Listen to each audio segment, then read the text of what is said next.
Welcome to this week's End of Days Update, coming to you from Tulsa, Oklahoma. We had such a great time in Omaha last week. We were in Omaha, Nebraska. Then we went over to Topeka, Kansas, and then finished up in Dodge City, Kansas. Such hungry people, man, getting into the coming of the Lord. It's so blatant how close we are, so the churches are so excited. So we're coming to you every week to look at the different things that point to the coming of the Lord, specifically the gathering of nations for the Ezekiel 38 war, because the rapture is signless, but the second coming has tons of signs. So we look at kind of what's going to happen just after the rapture. So, man, what a busy week with stuff going on around Israel. Why? People say, why would you want to know about the coming of the Lord? I hear people say that. What's the need? Well, when you see the finish line, you run faster. This is not an escape theology. This is an acceleration theology. Also, tell a quarterback in the last couple minutes of the game not to look at the play clock. Now, the plays are more crucial. You have to know how the clock's winding down. And it's blatant right now how we can look at certain things and tell how close we are to the coming of the Lord. The signs are precise. They're exact. They're inarguable. The precision of it is absolutely amazing. So we're blessed and privileged to have the technology to look at it, because Jesus is just about to come back. I mean, things are just really going bizarre, crazy how close we are. So let's get into what happened around Israel. And before that, why do this? Jesus rebuked the crowd because they didn't know their hour of their visitation. He says, you can tell what the weather's going to be, but you don't know your hour of visitation. So he wanted them to know. So we're getting into this stuff so that we know exactly where we are at the end of the church age. So let's pick up with what's happened around Israel. Man, Israel did another airstrike in southeastern Syria, took out some Iranian convoys, and just as we're getting ready to tape right now, Syria sounded an alarm. There's another Israeli airstrike. Israel's literally having to stop convoys almost every week, sometimes two times a week, as Iran is sending down missiles to come into Syria to get over to Lebanon so they can fire at Israel. There is absolutely such a setup to attack Israel right now. It's amazing. In the midst of that, you've got Iran doing all kinds of other stuff. You have Iranian troops firing rockets at our bases in Iraq. In the middle of that, you've got Turkey firing at the Kurds in Iraq. You've got Turkey in another nation. It's so crazy with Turkey what they've done the last few weeks. Not just Russia bringing Soviet MiG-29s into Syria and bringing Soviet MiG-29s into Libya. You've got Turkey in Libya. Again, we talked about that last week a little bit, but really what happened this week was all the reports that came out from the Middle East said that Turkey and Egypt are about to get into a war. So about Libya. So, man, there's so much going on in the southern part of Israel, northern part of Israel with Hezbollah, literally ramping up things so that then they can attack. When the verbiage is they're getting ready to attack Israel, it's so crazy. So so much more keeps going on. This one's kind of interesting before we get into there's some crazy stuff that happens. We'll get there in a minute, but you had the International Atomic Energy Agency kind of condemn Iran because they tried to have access to a couple of sites this last week on Friday. Come to find out, there's a couple of sites that Iran has that have been radically enriching uranium the whole time since 2004 and 2005, have not even been remotely subject to the agreements that they'd made with the rest of the world. And while that was all happening, America kept trying to put sanctions on them, and they were circumventing them. You at least have Germany and have France and have England freaked out about this because, man, Iran is ready to have a nuclear weapon. So I'm so watching Israel every day, because eventually they're going to have to preemptively strike Iran, because Iran's just bent on attacking Israel. They believe it brings their Messiah in when they do that. And obviously they believe it'll come out of Istanbul, but it's just interesting to see the setup for all this right now. In the midst of this, you had the eclipse at the Ring of Fire this last weekend.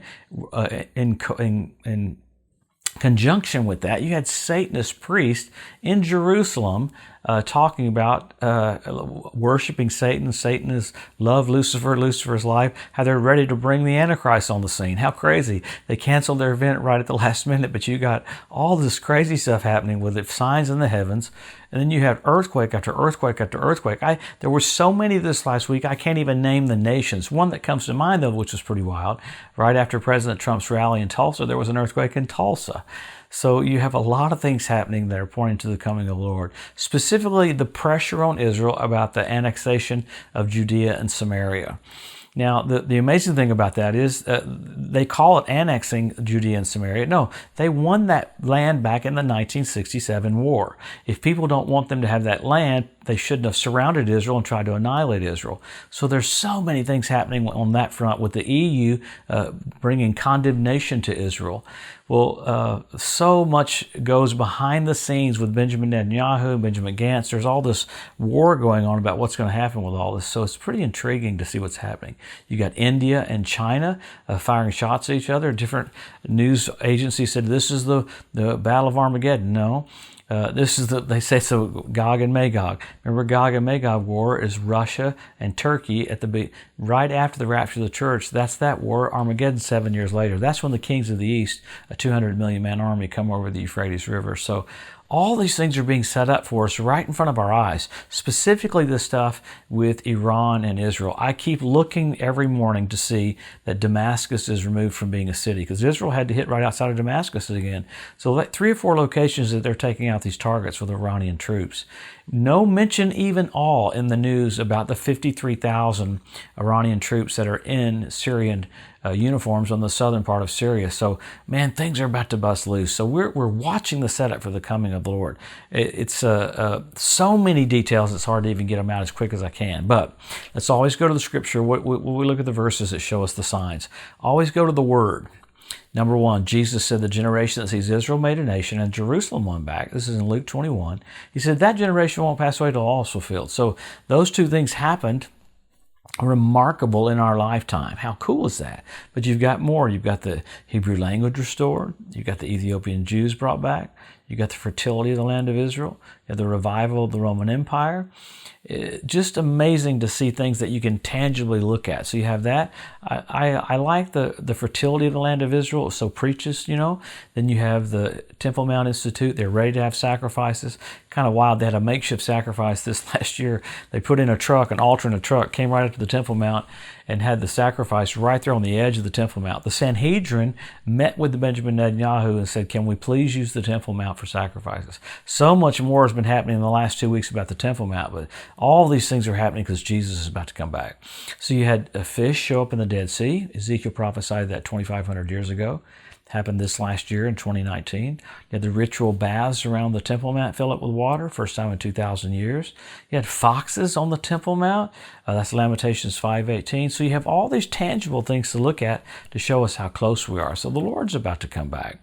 So why would we talk about signs?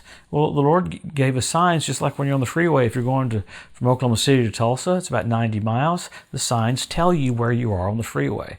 But you've gone from not just signs of the coming of the Lord, we've got radical signals. You had blood red moons a few years ago on Passover and Tabernacles, 4 in a row. NASA called it a tetrad. When's the last time you had 4 in a row on Passover and Tabernacles? 1967 when Jerusalem was won back. 1948 when Israel was made a nation. 1492 the Edict of Expulsion when the Jews were kicked out of Spain.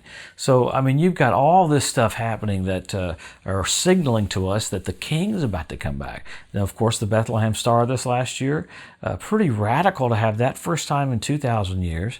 Then Mercury did a flyby of the sun. First time, it happens about 5 times a century, but it went down directly over the Temple Mount at sundown. Planets formed a sickle, the moon formed a sickle, Orion changed its instrument to hammer. You had hammer and sickle, Russia symbol on the same day. So all of these tangible physical things showing us that the king's coming back. What do we do as a church? As believers, we help our local church. We're more engaged with all this happening with coronavirus that's pushing people not to be engaged. We need to be more engaged because Jesus is about to come back. Help your local church, help your local pastor. The coronavirus, we know, is birth pains, contractions, Jesus said in Matthew 24. So I believe we're going to have many, many more things leading up to the rapture of the church and leading up to the second coming of the Lord. So we're watching all of the players for the Ezekiel 38 war literally fall in place right in front of our eyes. So it's exciting. For the world, it's very scary, but for the church, it's the most exciting time ever. When you see the finish line in a race, you get that kick, you get that push, because there's the finish line. My friend, we can see the finish line. We're about to go from faith to sight. We're about to see Jesus face to face. Amazing to all of a sudden be caught up, to be raptured. So aren't we blessed? Well, remember this. Have your walk with the King more intensified the closer you get. Be a friend of the Lord in the earth. Be Jesus' hands in the earth. Let him use your body. Let him look through your eyes. You're the only Jesus some people will ever see. This is the season for him to be made manifest in the church. Every facet of the King through you. Hey, thanks for watching this week. We'll come back next week. So much is going on. We'll try our best to try to get it out without screaming it and without shotgunning it. But we're so blessed to be living right before he comes. Have an awesome week. We'll see you next Wednesday.